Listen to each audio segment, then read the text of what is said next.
अब चलते हैं नैमिषारण्य वन में, जहां 88,000 ऋषिगण बैठे हैं, जिनको कथा सुना रहे हैं सूत जी। और इन 88,000 ऋषिगणों में जो सबसे बड़े ऋषि हैं उनका नाम है शौनक ऋषि। इसीलिए सभी को शौनकादि ऋषियों के नाम से संबोधित करेंगे। तो शौनकादि ऋषि यहाँ पर सूत जी से पूछ रहे हैं कि प्रभु, अज्ञान ध्वांत विद्वंश कोटि सूर्य समप्रभा सूताख्या ही कथा सारम मम कर्णे रसायनम। वो कह रहे हैं कि हम अज्ञानी हैं, पर आप में एक नहीं दो नहीं करोड़ों सूर्यों के समान ज्ञान रूपी प्रकाश है। तो हमें बताइए कि कलयुग के जो जीव हैं उनका कल्याण कैसे होगा। सूत जी बताते हैं, काल व्याल मुख ग्रास त्रास निर्नाश है तवे श्रीमद् भागवतम शास्त्रम कलो किरेन भाषितम। काल व्याल मुख ग्रास, काल एक सर्प की तरह है जो सबको अपना भोजन बनाते हुए आ रहा है। सबकी आयु निश्चित है। कहते हैं कि एक बच्चा जब जन्म लेता है वो बड़ा होगा कि नहीं होगा, इसमें संदेह है? बताओ। संदेह माने डाउट। तो संदेह है? ध्यान से सुनिए प्रश्न। एक बच्चा है, जन्म लेता है, अब वो बड़ा होगा कि नहीं होगा, इसमें संदेह है? नहीं है। आपको उसकी उम्र पता है? क्या पता उसकी उम्र ज्यादा नहीं हुई तो? उसकी उम्र बच्चे की उम्र नहीं हुई ज्यादा, बड़ा नहीं हुआ, कुछ समय बाद ही बुलावा आ गया, उम्र तो किसी की पता नहीं ना। तो संदेह है। वो पढ़ाई करेगा कि नहीं करेगा, इसमें संदेह है? जोर से कहिए। है। उसकी शादी होगी कि नहीं होगी, इसमें संदेह है? उसके बच्चे होंगे कि नहीं होंगे, इसमें संदेह है? वो मरेगा कि नहीं मरेगा, इसमें संदेह है? इसमें कोई संदेह नहीं। जिसने जन्म लिया है वो मरेगा। तो मृत्यु सबकी तय है। व्यक्ति इसी को भूल जाता है, इसी से भागता है। और जबकि दुनिया के सबसे बड़ी सच्चाई यही है। तो उन्होंने 3 बातें बताई कि अगर कल्याण करना है तो इन 3 बातों का, 3 शब्दों का ध्यान रखना। देखिए, उन्होंने तो भगवान के लिए कहा, और जब आप चीजों को समझने की कोशिश करते हैं तो भगवान का ज्ञान आपको जिंदगी में भी आगे बढ़ने के लिए मदद करता है। तो आप कोई भी क्षेत्र उठाइए, ये 3 शब्द आपको सफल बना देंगे, आपके काम में भी, रिश्तों, हर जगह। तो सबसे पहला शब्द है श्रवण, सुनना। सुनना जरूरी है। अब भगवान के क्षेत्र में कहे तो कथा सुनना। ग्रहण कब करोगे? जब सुनोगे। तो कथा सुननी पड़ेगी, भजन सुनने पड़ेंगे, कथाएं सुननी पड़ेगी। लेकिन दूसरे क्षेत्र में कहे तो ये भी सुनना पड़ेगा। आज हर व्यक्ति बोलने में लगा है, कोई किसी को सुनना पसंद। आप किसी को एक ज्ञान की बात बताइए, वो 4 और बताएंगे। कोई सुनने को तैयार नहीं। मुझे लगता है समय ऐसा आ रहा है कि आज सिर्फ कथा ही सुन रहे लोग, बाकी तो बोलना ही बोलना है सबको। कथा ही बची है जहां पे बैठ के सुन रहे हैं थोड़ी देर। लेकिन सुनना जरूरी है। सबको सुनिए, सबके पास कुछ ना कुछ है बताने को। आप किसी के अगर पास बैठ रहे हो, वो कुछ बोलने की कोशिश कर रहा है, तो अपनी 10 बात सामने रखने की कोशिश मत करिए, उसको सुनिए। मैं हमेशा कहती हूं कि बोलोगे तो वही जो पता है, पर अगर सुनने की कोशिश करोगे तो शायद वो पता चल जाए जो कभी नहीं पता। इसलिए सुनना जरूरी है।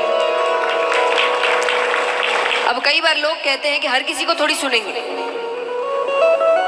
हमें जो समझदार, हर किसी को सुनो, ज्ञानी को भी सुनो, मूर्ख को भी सुनो। कारण है क्योंकि ज्ञानी को सुनने से पता चलेगा क्या करना चाहिए और मूर्ख को सुनने से पता चलेगा क्या नहीं करना चाहिए। दोनों ही जरूरी है ना। क्या करना चाहिए तो सबको पता होता है, कई बार क्या नहीं करना चाहिए ये नहीं पता, तो कल को हम ही मूर्खों वाली हरकतें कर रहे हो। इसलिए दोनों को सुनो। तो सबसे पहला लक्षण है, कारण है ना, भगवान ने 2 कान 1 मुंह दिए हैं। 2 कान का मतलब है ज्यादा सुनो। अगर ज्यादा बुलवाना होता भगवान 2 मुंह देते, पर भगवान ने 2 कान दिए हैं कि बोलो कम, सुनो ज्यादा। अब दूसरा है श्रवण के बाद चिंतन। ये सबसे सुंदर चीज है। देखिए, मैं हमेशा कहती हूं, सनातन धर्म आपको आंख पर पट्टी बांधना नहीं सिखाता, अंधविश्वास नहीं सिखाता। सनातन धर्म जिज्ञासा सिखाता है, प्रश्न करना सिखाता है, सच ढूंढना सिखाता है। आपके अधिकतर शास्त्र प्रश्नों से शुरू हो रहे हैं। प्रश्न क्या है? जिज्ञासा है। आंख बंद करके विश्वास नहीं कर रहे, प्रश्न कर रहे हैं। और इसका सबसे सुंदर उदाहरण है, यहाँ कितने हैं जिन्होंने गीता जी पढ़ी है? आपको पता है ना, हम अकेले हैं जो अपने शास्त्र नहीं पढ़ते, बाकी सब पढ़ते हैं, बचपन से पढ़ते हैं, जो बहुत अच्छी बात है। हम अकेले हैं जो नहीं पढ़ते, और घर में सबके होगी, बस रखेंगे हाथ जोड़ेंगे। एक निवेदन है, इन 7 दिनों में अगर आपको मेरी कही कोई भी बात भी अच्छी लगे, कथा थोड़ी भी अच्छी लगे, तो पहला काम अगर आप कुछ कर सकते हैं तो जाकर गीता जी पढ़िए। सबसे निवेदन है, ठीक है? चलिए, पढ़ा नहीं, पता तो होगा उसमें क्या है। क्या है गीता जी में? क्या है?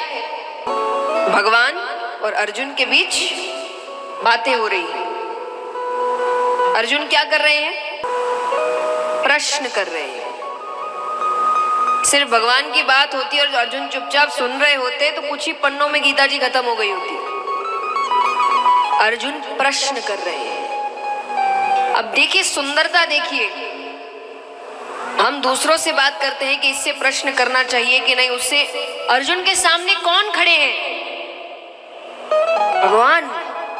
पता है उनको कि मेरे सामने भगवान खड़े हैं, उनसे तो प्रश्न करना बनता ही नहीं है। वो तो जो बोले कर देना चाहिए, पर अर्जुन उनसे भी प्रश्न कर रहे हैं कि ये क्यों, ऐसा है तो ऐसा क्यों, ये कह रहे हो तो वो कैसे। और भगवान मुस्कुरा के सब चीज का उत्तर दे रहे। भगवान उनसे एक बार भी ये नहीं कह रहे कि मुझसे प्रश्न कर रहा है, जबान लड़ा रहा है। भगवान ये सब नहीं कर रहे, भगवान उत्तर दे रहे हैं। क्योंकि आपका धर्म आपको आंख पर पट्टी बांधना नहीं सिखाता कि जो बोल रहे हैं वो चुपचाप प्रश्न करो, अपनी जिज्ञासा सामने रखो। उसी को कहते चिंतन, कि जो बताया जा रहा है उसको आंख पर पट्टी बांध के विश्वास नहीं करना है, चिंतन करना है। क्या बताया गया, क्यों बताया गया, क्या सही है, क्या गलत है, क्या मेरे जिंदगी पर उपयोगी है, इसको तो चिंतन। इसीलिए तो दिमाग दिया है भगवान ने। भगवान कहते मैंने सबको दिमाग दिया कि तुम इसका इस्तेमाल करो। और जो पहले होता है हमेशा अगर वही होता तो भगवान इतने अवतार थोड़ी लेते। भगवान ने अलग अलग अवतार लिए। क्यों? क्योंकि हर समय कुछ ना कुछ नया होना चाहिए। श्री राम जब आए थे तब मर्यादा की जरूरत थी, तो वो मर्यादा पुरुषोत्तम बन के आए कि मर्यादा के अंदर रहकर काम करेंगे। जब श्री कृष्ण आए उनको समझ में आ गया कि मर्यादा में रहते कैसे, तो सिखा दिया, पर अब कुछ और सिखाने की जरूरत है। कहते ना कि श्री कृष्ण और श्री राम में अंतर क्या है, ये बहुत सुंदर रूप से बताया गया है कि श्री राम हमें सिखाते हैं कि मर्यादा में रहते कैसे, कि श्री राम हमें सिखाते हैं कि मर्यादा में रहते कैसे हैं और श्री कृष्ण हमें सिखाते हैं कि मर्यादा में रखते कैसे हैं। श्री राम कहते हैं तुम कितने ही बुरे बन जाओ मैं अच्छा ही रहूंगा। श्री कृष्ण कहते हैं तुम जैसे मैं उसका डबल। तुम अच्छे तो मैं डबल अच्छा, तुम बुरे तो मैं तुमसे ज्यादा बुरा। तो जैसे जैसे जिस समय की मांग थी भगवान ने वैसा अवतार लिया है। तो इसके पीछे सीख क्या है कि जब जिस चीज की जरूरत हो वैसा बदलाव होना चाहिए। वो बदलाव कौन लाएगा? आप लाएंगे। कैसे लाएंगे? चिंतन करके लाएंगे।